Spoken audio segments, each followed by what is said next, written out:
Muraho neza, mbanje kubasuhuza mbifuriza amahoro y'Imana, imigisha ituruka ku Mana ibagereho. Ijambo muhirwa, uyu munsi twaba tugiye kuganira kuri Egiputa. Egiputa cyangwa abantu bazi nka Misiri, tuzi neza ko iyo twumvishe Egiputa, twumva bya bicumi byayigwiririye, tukumva inyanja itukura, tukumva mbese ibi byose bibaho. Ariko icyo abantu batazi nicyo tugiye kureba, uko Imana yakundaga Egiputa kurusha ibindi biti byose byari mu busitani bw'Imana muri Edeni. Nuvuga ngo Imana yakunze Egiputa bidasubirwaho, ni naho yavanye ziriya ngufu zose, nyuma irasenyuka nkuko tubisoma muri Bibiliya. Reka turebe rero. Nkuko tubibona, Egiputa ntabwo yabaye igihugu cy'ikipagani umunsi umwe gusa. Ni ibintu byafashe igihe bigenda byubaka gahoro gahoro. Tukaba turabibona uyu munsi tubonera kubiri kuba ntatinya kuvuga Amerika ko ariyo dufata nka Egiputa ya kijya gihe. Ntabwo rero byafashe ijoro rimwe gusa ngo Egiputa yisange yabaye igihugu cy'igipagani. Imana yakunze Egiputa bihambaye, tubisanga muri Ezekiel 31 kuva ku murongo wa mbere kugeza kwa 10. Aho niho dusoma neza uko Imana yakunze Egiputa nuko Imana ubwayo byivugira mu mwanya ndaje mbasomere. Icyatumye rero Egiputa isenyuka nuko batangiye gusenga ibigirwamana, nuko Imana nayo irarakara irabasenyura. Iyo rero uzi Egiputa umenya na Israel. Tuzi ko ari ibihugu byamye bigendana. Hano urebye ku ikarita niyo mpamvu nashushanyije ikarita. Egiputa iri hano, Israel iri hano. Birafatanye ni nabyo bivuga ko biri ku butaka bumwe, nubwo abazungu babitandukanyije bakoresheje icyo bita Canal Suez, ariko ubundi byamye biri ku ngobyi imwe ku butaka bumwe nkuko mubyibonera hano. Urebe no ku ikarita yindi yose babona birafatanye. Amajyaruguru ya Afurika rero yaje guhinduka abarabu gute? Hano reba nk'umutuku, nacisha umutuku, tuzi neza ko haba abarabu. Aba barabu baba muri Afurika y'Amajyaruguru baturutse bahageze ryari? Bahageze mu myaka ya 600 nyuma y'ivuka rya Kristo. Uko bahageze rero bagahita bahigarurira, bagahindurira ibice byose. Abasilamu nabyo ni indi ubwayo twazaganiraho, ariko hano hantu batuye bari ntabwo aribo bari bahari imbere nkuko tugiye kubibona, cyane cyane tugendeye kuri Egiputa. Nkuko nabivuze mu kanya, iyo uzi Egiputa umenya Israel. Nuvuga uzi aho abari bari muri Egiputa y'ikiriya gihe aho bari, ushobora kumenya Israel nayo hiri. Noneho nyuma rero Imana imaze gusenya Egiputa, tugiye kureba uko Imana yavuze ko izongera ikabagarura, ariko ikabagarura nk'abantu b'abanyantege nke igihe cyose, bakazahora ari ubwami bukennye bw'amaboko, budafite amaboko na gato, butazongera kugira ijambo ku gihugu na kimwe. Ahangaha akaba ariho havuga ngo Egiputa igarurwa iwayo, ariko nk'igihugu kidafite intege habe na mba. Uyu munsi akaba ariyo bijije abantu bose uvuze Egiputa, Misiri bahita bumva bari abarabu. Misiri na biriya bihugu byose by'abarabu mubona ari hejuru, ntabwo hariya ariho babaga. Aho baturutse naho tuzahareba, ariko iyo tuvuze Egiputa, abantu bayo bakurambere babagaho kiye gihe barihe? Abisiraheli barihe? Tugiye kubireba rero. Reka tubanze turebe uko Imana yakunze Egiputa ikayigereranya nk'igiti cyo mu busitani bwa Edeni. Nuko mu mwaka wa 11 mu kwezi kwa 3 ku munsi wa mbere uko kwezi, ijambo ry'Uwiteka rinzaho riti, ubone Ezekiel urimo atubwira, mwana w'umuntu, ubwire Farawo umwami wa Egiputa n'abantu be bose uti, ninde muhanyije gukomera? Dore Umwashuri yari umwererezi w'i Lebanone, ufite amashami meza y'igicucu kinini kandi ari muremure, mu bushorishori bwawo bwageze mu bicu. Wakujijwe n'amazi menshi imuhengeri, hawutera gukura neza, imigezi yawo yatemberaga impande zawo zose n'aho watewe zose. Ukayobora imigende yawo n'amazi ku biti byose byo mu gasozi. Nicyo cyatumye uburebure bwawo busumba ibiti byose byo ku gasozi, n'amahagi yawo akagwira, amashami yawo ugakuzwa n'amazi menshi kandi ugatoha. Ibisiga byo mu kirere byose bikarika mu mashami yawo, kandi inyamaswa zose zo mu ishyamba zikabyara ibyana byazo munsi y'amashami yawo. Amahanga akomeye yose akaba mu gicucu cyawo. Uko niko warimbishijwe n'ubunini bwawo n'uburebure bw'amashami yawo, kuko imizi yawo yari ishoye mu mazi menshi. Imyerezi yo mu yango by'Imana ntabwo yabashaga kuhisha. Imireshi yareshyaga n'amahage yawo, n'inyarumoni ntabwo yareshyaga n'amashami yawo, kandi nta giti cyo muri iyo ngobyi y'Imana cyari gihwanyije nayo ubwiza. Nawe urimbishije amashami menshi, bituma ibiti byose byo muri Edeni byari mu ngobyi y'Imana biwungirira ishyari. Uko rero niko Imana yakunze Egiputa, ku buryo yayigereranyije n'igiti cyo muri Edeni kitageze kibaho, ibindi biti byose byagiriraga ishyari. Amateka ya Egiputa turayumva. Niko Imana ibishushanya, yari yarabahaye umugisha, ibaha imbaraga nyinshi zikomeye cyane, ariko barirara batangira gusenga ibigirwamana. Uko baje guhananuka, Imana ikabasenya. Nibyo tugiye kureba. Turabisanga muri Ezekiel 31 kuva ku 10 kugeza ku 18. Nicyo cyatumye umwami w'Iteka avuga ati, kuko wabaye muremure mu bushorishori bwawo bwageze mu bicu, kandi uburebure bwawo bugatuma umutima wawo wishyira hejuru, nzawugabiza intwari yo mu mahanga izawugira uko ishatse, nawe wirukanye muhoye ibibi byawo. Iyo ni Egiputa Imana yavuga ko izagenza.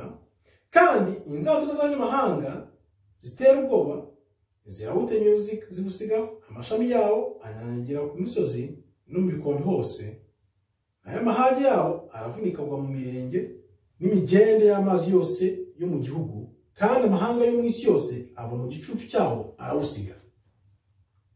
Ibisiga byo mu kirere byose bizataha kuri wo aho waguye, n'inyamaswa zose zo mu ishyamba zizaba ku mashami yawo, kugira ngo hatagira igiti azagira igiti cyo hafi y'amazi kiziratana uburebure bwacyo, cyangwa ngo kigabe amashami mu bushoshori bwacyo.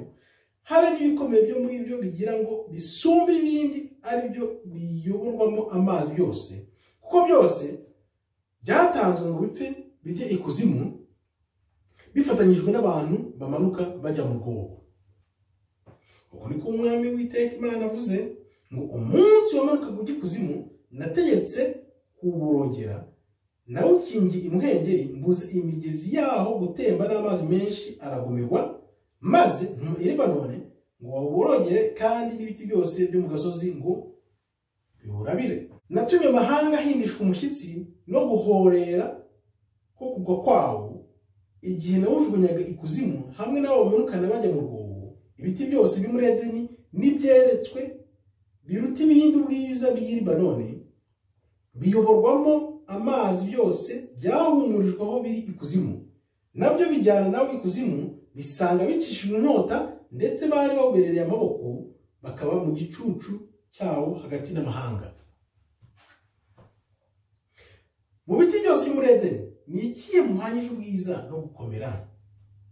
Ariko uzicishwa bugufi hamwe n'ibiti byose byo muri Edeni, ugere kuzimu, uzarambarara hagati y'abatakibwe hamwe n'abicishijwe inkota. Uwo ni Farawo n'abantu be bose, byavuzwe n'Uwiteka Imana. Aha rero tumaze kubona uko Imana yakunze Egiputa, irangije irayisenya kubera gusenga ibigirwamana, iyishumuriza abanyamahanga, barayitemagura bayicaho amashami, ni ukuvuga ngo barayisenyagura. Aho rero icyo tugiye kureba uko Imana nyuma y'imyaka 40 yabagaruye, ariko ibagarura nk'ubwami bucishijwe bugufi, budafite umumaro, budafite imbaraga nk'izo twari tuzi imbere. Byagenze gute rero? Reka tubisome muri Ezekiel 30. Byagenze gute rero? Reka tubisome muri Ezekiel 29:14.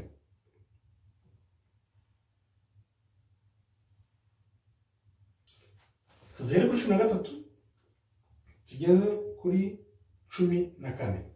Umwami w'Uwiteka aravuga ati, imyaka 40 nishira, nzakoranya abanyegiputa bavanye mu mahanga batataniyemo. Uvuga ngo imyaka 40 yarashize, Imana itangira kubagarura aho bari baratatanye, ibashyira aho tugiye kureba. Kandi nzagarura abanyegiputa bajyanywe ari imbohe. Nzabagarura mbageze mu gihugu cy'Ipatirosi, mu gihugu cya kavukire yabo, ariho mu majyepfo ya Egiputa, maze bahagira ubwami busuzuguritse. Ni ukuvuga ngo Imana imaze kugarura abanyegiputa ikabashyira mu majyepfo ya Egiputa, yabagize ubwami busuzuguritse. Hazaba inyuma y'ibindi bihugu byose, kandi ntabwo hazongera kwishyira hejuru y'andi mahanga. Ni ukuvuga ngo Imana imaze gusenya Egiputa, yakunze Egiputa isenga ibigirwamana, irasenyuka. Imaze gusenyuka, Imana ishaka kubagarura mu gihugu cyabo, ariko ibagarure mu gihugu cyabo nk'abasuzuguritse, bitabaho, ibatuze mu majyepfo ya Egiputa. Umwuka w'Imana rero wanjeho, ndi gusoma igitabo cya Ezekiel, ngira amatsiko. Ndavuga nti, ubwo Imana ivuga ngo bariya bantu nzabasenya, ariko nzabagarure babe hariya nk'igihugu gisuzuguritse kugeza n'amagingo ye. Nahise ndeba ni bande bari. Umwuka w'Imana arambwira ati, barebe kuri babayo. Ndebye abantu baba hano mu majyepfo ya Egiputa no mu majyaruguru ya Sudani, hano ubona hari ubururu, akantu k'ubururu nashyizeho, nahise mbona abantu bitwa Nubians. Mbarebye ntabwo rero nagize mbumva, nahise mbona ko abanyegiputa ba kera Imana yatatanyije ikabagira nk'igihugu cy'ubwami busuzuguritse baba hariya, ni Abanubians. Bivuze ngo Abanubians ni ibisigarizwa cyangwa se abarokotse cyangwa se abakomotse ku banyagiputa ba kera, niyo Banubians, nibo bari banyagiputa ba nyabo, bari abarabu tubona bahaje nyuma muri 600 nyuma y'ivuka rya Yesu. Bivuze ngo rero ariyo navuga ngo hano, iyo uzi Egiputa umenya Israel, kubera ko wibuke neza iyo Abisiraheli bagiraga ibibazo iwabo hano muri Israel, no Israel burya ifatanye na Egiputa, bahitaga bamanuka bakaza muri Egiputa. Ni ukuvuga ngo nimba abanyagiputa barabirabura ari abo Nubians, akaba ari Imana yabashyize hano ibavanye aho yari yarabatatanyije, yarabasenye. Ni ukuvuga ngo uyu munsi abanyagiputa baba hariya nk'Abanubians nibo banyagiputa ba kamere, nibo banyagiputa bakavukire. Bivuze ngo rero ibi bitwereka ko niba abanyagiputa bari abirabura, kandi n'umunsi bakaba ari abirabura, Anubians, uko tubisoma muri Ezekiel, ni ukuvuga ngo automatically na Abisiraheli bari abirabura. Imana rero tuzi neza ko ku mpera z'isi Imana izongera igakusanya Abisiraheli bose aho bari batatanye, noneho ikazabazana nk'igihugu gikomeye. Umva ukuntu hano bikomeye. Egiputa Imana yayisubije mu gihugu cyayo nk'ubwami busuzuguritse, ariko Abisiraheli Imana izabasubiza mu gihugu cyabo ubwami bukomeye butigeze bubaho na rimwe ku isi. Ibyo ni ibintu dusoma. Nzabatatanya mbashyire mu bihugu, mbagarure nk'ubwami busuzuguritse, abo n'abanyegiputa, babe mu majyepfo aribo Nubians. Noneho abanyayisiraheli bo nzabatatanya ku mpande enye z'isi, ariko nimbagarura nk'abakusanya bazagaruka nk'ubwami bukomeye butigeze bubaho. Urabyumva? Niyo mpamvu rero tuvuga tuti Abanubians nibo banyegiputa ba kera. Abisiraheli bari rero ubwoko bwa Jacob kwa 12 butatanyijwe, aho buri ubungubu burimo burakanguka, kandi bumara gukanguka buzagarurwa mu gihugu cyabo nk'igihugu gikomeye, ubwami bukomeye buzaba bufite umwami n'umukiza Kristo, ariwe uzatubera umwami. Kristo akaba uzatubera umwami, igihugu kigakomera.